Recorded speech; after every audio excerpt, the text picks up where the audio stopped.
गढ़वासू में स्थापित हुआ नॉर्थ इंडिया में कुत्तों का पहला ब्लड बैंक। चेन्नई के बाद देश में दूसरा ब्लड बैंक कुत्तों का। पंजाब के लुधियाना की Guru Angad Dev veterinary and animal science university में कुत्तों के लिए खास ब्लड बैंक स्थापित किया गया है, जो उत्तर भारत में कुत्तों के लिए पहला ब्लड बैंक है। यहाँ विभिन्न बीमारियों से ग्रस्त या दुर्घटनाओं में घायल कुत्तों को ब्लड, प्लेटलेट्स, प्लाज्मा चढ़ाया जाता है। यूनिवर्सिटी के small animal multi speciality veterinary अस्पताल में बने इस ब्लड बैंक में अब तक 120 से अधिक बीमार कुत्तों को ब्लड चढ़ाया जा चुका है।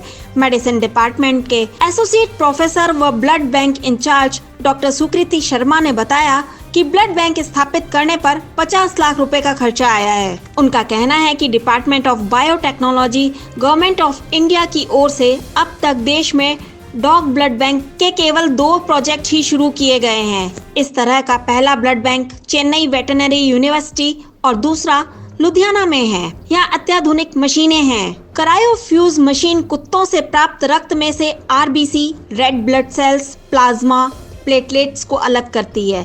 Plasma x pressure machine RBC से प्लाज्मा को अलग करने में मदद करती है। प्लेटलेट्स एजिटेटर कम इंक्यूबेटर मशीन प्लेटलेट्स को स्टोर करने का काम करती है। डॉक्टर शर्मा कहते हैं कि यूनिवर्सिटी के अस्पताल के प्रति वर्ष करीब 25 से 30 हजार बीमार पालतू कुत्ते इलाज के लिए आते हैं। इनमें से करीब 500 कुत्ते एनीमिया के शिकार होते हैं। कई कुत्तों में प्लेटलेट्स की कमी पाई जाती है। सामान्य तौर पर स्वस्थ कुत्तों में रक्त की मात्रा 12 से 15 ग्राम और प्लेटलेट्स की मात्रा 2.5 से 5 लाख के बीच होती है। पहले दवाई से ही इलाज होता था, लेकिन रक्त की कमी से बीमार कुत्तों की मौत हो जाती थी।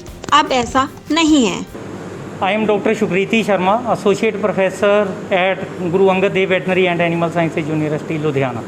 ये जो यहाँ पे टेक्नोलॉजी यूज की गई है ट्रांसपोर्टेशन, तो क्या है? हाँ जी, ये department of biotechnology government of India ने इंडिया ਦੇ ਵਿੱਚ 2 ਪ੍ਰੋਜੈਕਟ ਸੈਂਕਸ਼ਨ ਕੀਤੇ ਆ, ਇੱਕ ਚੇਨਈ ਦੇ ਵਿਖੇ, ਇੱਕ ਲੁਧਿਆਣਾ ਵਿਖੇ, ਕਿਉਂਕਿ ਇਹ ਦੋਨੇ ਜਿਹੜੇ ਇੰਸਟੀਚਿਊਟ ਆ ਇਹ ਬੜੇ ਪ੍ਰੀਮੀਅਰ ਇੰਸਟੀਚਿਊਟ ਆ ਇੰਡੀਆ ਲੈਵਲ ਤੇ ਇਸ ਤਰ੍ਹਾਂ ਉਹਨਾਂ ਨੇ ਨਾਰਥ ਇੰਡੀਆ ਵਿੱਚ ਇੱਕ ਤੇ ਇੱਕ ਸਾਊਥ ਇੰਡੀਆ ਦੇ ਵਿੱਚ ਬਲੱਡ ਬੈਂਕ ਐਸਟੈਬਲਿਸ਼ ਕੀਤਾ। ਕੀ ਫਾਇਦਾ ਹੋਊਗਾ ਔਰ ਕਿੰਨੇ ਕੁ ਕੇਸਿਸ ਤੁਹਾਡੇ ਕੋਲ ਆ ਰਹੇ? ਹਾਂਜੀ, ਸਾਡੇ ਕੋਲੇ ਇਸ ਹਸਪੀਟਲ ਦੇ ਵਿੱਚ ਸਾਲ ਦੇ ਵਿੱਚ 25 ਤੋਂ 30 ਹਜ਼ਾਰ ਕੇਸ ਆਉਂਦੇ ਆ, ਜਿਨ੍ਹਾਂ ਦੇ ਵਿੱਚੋਂ 500 ਤੋਂ 600 ਕੇਸ ਇਹ ਜਿਹੇ ਹੁੰਦੇ ਆ ਜਿਨ੍ਹਾਂ ਦੇ ਵਿੱਚ ਇਮੀਡੀਏਟ ਬਲੱਡ ਟਰਾਂਸਫਿਊਜ਼ਨ ਦੀ ਲੋੜ ਹੁੰਦੀ ਆ, ਜਿਨ੍ਹਾਂ ਦੇ ਵਿੱਚ ਹੀਮੋਗਲੋਬਿਨ ਘਟ ਕੇ 5 ਗ੍ਰਾਮ ਤੋਂ ਘਟ ਜਾਂਦਾ ਹੈ, ਜਾਂ ਪਲੇਟਲੈਟ ਬਹੁਤ ਘਟੇ ਹੁੰਦੇ ਆ, 50,000 ਤੋਂ ਜਾਂ 20,000 ਪਲੇਟਲੈਟ ਰਹਿ ਜਾਂਦੇ ਆ, ਉਹਨਾਂ ਦੇ ਵਿੱਚ ਇਮੀਡੀਏਟ ਬਲੱਡ ਟਰਾਂਸਫਿਊਜ਼ਨ ਦੀ ਲੋੜ ਹੁੰਦੀ ਆ। ਨਾਰਮਲੀ ਕੀ ਹੁੰਦਾ ਸੀ ਵੀ ਅਸੀਂ ਹੋਲ ਬਲੱਡ ਟਰਾਂਸਫਿਊਜ਼ਨ ਅਟੈਂਪਟ ਕਰਦੇ ਸੀ ਸਾਲ ਪਹਿਲਾਂ ਤੱਕ। ਇੱਕ ਡੌਗ ਦੇ ਵਿੱਚੋਂ ਬਲੱਡ ਲਿਆ, ਉਹ 'ਚੋਂ ਬਿਮਾਰ ਡੌਗ ਦੇ ਵਿੱਚ ਚੜਾਤਾ ਆਫਟਰ ਚੈਕਿੰਗ ਫਾਰ ਡਿਜ਼ੀਜ਼ਸ, ਵੀ ਉਹਨਾਂ ਜਿਹੜੇ 'ਚੋਂ ਬਲੱਡ ਲੈ ਰਹੇ ਆ ਉਹਦੇ ਵਿੱਚ ਕੋਈ ਬਿਮਾਰੀ ਨਾ ਹੋਵੇ। ਉਸ ਤੋਂ ਬਾਅਦ ਅਸੀਂ ਬਿਮਾਰ ਡੌਗ ਦੇ ਵਿੱਚ ਦਿੰਦੇ ਸੀ। ਪਰ ਹੁਣ ਅਸੀਂ ਕੀ ਕਰ ਰਹੇ ਹਾਂ, ਜਿਹੜਾ ਡੋਨਰ ਡੌਗ ਦਾ ਬਲੱਡ ਆ ਉਹਨੂੰ ਡਿਫਰੈਂਟ ਕੰਪੋਨੈਂਟਸ ਦੇ ਵਿੱਚ ਸੈਪਰੇਟ ਕਰ ਰਹੇ ਹਾਂ। ਉਹਦੇ 'ਚੋਂ ਪਲੇਟਲੈਟ, ਪਲਾਜ਼ਮਾ ਅਤੇ ਆਰਬੀਸੀ ਨੂੰ ਸੈਪਰੇਟ ਕਰਕੇ need based, so that we can utilise optimally the resources. So ਇੱਕ ਡੌਗ ਬਲੱਡ ਨੂੰ ਜਿਹੜਾ 3 ਡਿਫਰੈਂਟ ਬਿਮਾਰ ਡੌਗਸ ਦੇ ਵਿੱਚ ਦਿੱਤਾ ਜਾ ਸਕੇ। ਜੇ ਆਰਬੀਸੀ ਦੀ ਲੋੜ ਆਰਬੀਸੀ ਦਈਏ, ਪਲੇਟਲੈਟ ਦੀ ਲੋੜ ਆ ਪਲੇਟਲੈਟ ਦਈਏ, ਜਾਂ ਪਲਾਜ਼ਮਾ ਦਈਏ। ਹੁਣ ਤੱਕ ਕਿੰਨੇ ਕੁ ਟ੍ਰਾਂਸਪੋਰਟ? ਹੁਣ ਤੱਕ ਅਸੀਂ 125 ਡੌਗਸ ਦੇ ਬਲੱਡ ਟਰਾਂਸਫਿਊਜ਼ਨ ਕਰ ਚੁੱਕੇ ਹਾਂ, ਜਿਨ੍ਹਾਂ 'ਚੋਂ ਬਹੁਤਿਆਂ ਦੀ ਜਾਨ ਬਚਾਈ ਜਾ ਚੁੱਕੀ ਹੈ। ਜੀ ਜੀ, ਤੇ ਕਿੰਨਾ ਕੁ ਸਫਲਤਾ ਰਹਿੰਦੀ ਹੈ ਇਹਦੇ ਵਿੱਚ? ਦੇਖੋ, ਜਿਹੜੀ ਬਲੱਡ ਟਰਾਂਸਫਿਊਜ਼ਨ ਆ ਇਹ ਕੋਈ ਇਲਾਜ ਨਹੀਂ। ਮਤਲਬ ਪਹਿਲੀ ਗੱਲ ਵੀ ਇਹਦੇ ਨਾਲ ਇਹ ਇਲਾਜ ਨਹੀਂ, ਇਹ ਸਿਰਫ ਕੀ ਕਰਦਾ ਹੈ, ਸਰਵਾਈਵਲ ਵਧਾਉਂਦਾ ਹੈ, ਟਾਈਮ ਦੇ ਦਿੰਦਾ ਹੈ ਸਾਨੂੰ, ਤਾਂ ਕਿ ਜਿਹੜੀ ਦਵਾਈ ਆ ਉਹ ਅਸਰ ਦਿਖਾ ਸਕੇ, ਡਾਕਟਰ ਨੂੰ ਬਿਮਾਰੀ ਨੂੰ ਪਛਾਣ ਕਰਨ ਦਾ ਟਾਈਮ ਮਿਲ ਸਕੇ। ਜੇ ਮੰਨ ਲਓ 2 ਗ੍ਰਾਮ HB ਰਹਿ ਗਿਆ ਤਾਂ ਡੈਫੀਨੇਟਲੀ ਉਹ ਡੌਗ ਸ਼ਾਮ ਤੱਕ ਸਰਵਾਈਵ ਕਰਦਾ ਹੈ ਅਤੇ ਉਦੋਂ ਤੱਕ ਮੋਰਟੈਲਿਟੀ ਹੋ ਜਾਂਦੀ ਆ।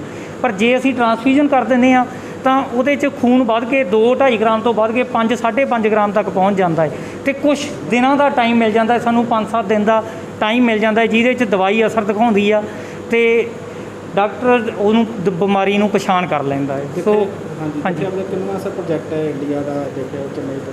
ਚੇਨਈ ਤੋਂ ਬਾਅਦ ਇਹ ਦੂਜਾ ਪ੍ਰੋਜੈਕਟ ਆ ਜੀ, ਜਿਹੜਾ ਇਹ ਚੱਲ ਰਿਹਾ ਹੈ ਗੜਵਾਸੂ ਵਿਖੇ।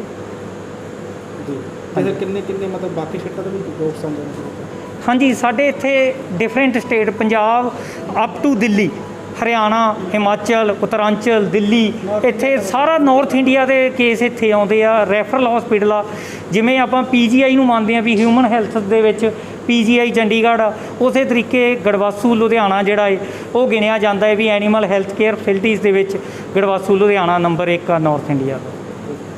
डॉक्टर इत्रा ने यह प्रोजेक्ट डॉग्स के लिए काफी अहम बताया है। इसके अलावा अन्य छोटे जानवरों पर भी इसे अमल में लाया जा रहा है। हालांकि उन्होंने लोगों से कुत्तों का ब्लड डोनेट करने की अपील की। मेरा नाम डॉक्टर इत्रा है, मैं श्रीनगर से हूँ। मैं PhD स्टूडेंट हूँ यहाँ। मैं डॉक्टर सुप्रीति के अंडर काम करती हूँ इस ब्लड बैंक में, जिसमें हम डॉग्स से ब्लड डोनेट करवाते हैं। तो मेन मोटिव ये है कि मैं सबको रिक्वेस्ट करना चाहती हूँ कि जिसके पास भी एक हेल्दी डॉग हो, 25 kg से ज़्यादा हो, डिजीज़ फ्री हो, वैक्सीनेटेड हो, 1 साल से अबव हो, उन सबको रिक्वेस्ट करना चाहती हूँ कि चाहे तो मतलब blood donation is a very safe process. तो वो 3 महीने में एक बार या 6 महीने में एक बार ब्लड डोनेट करवा दे अपने डॉग का। Bureau report D5 channel Hindi.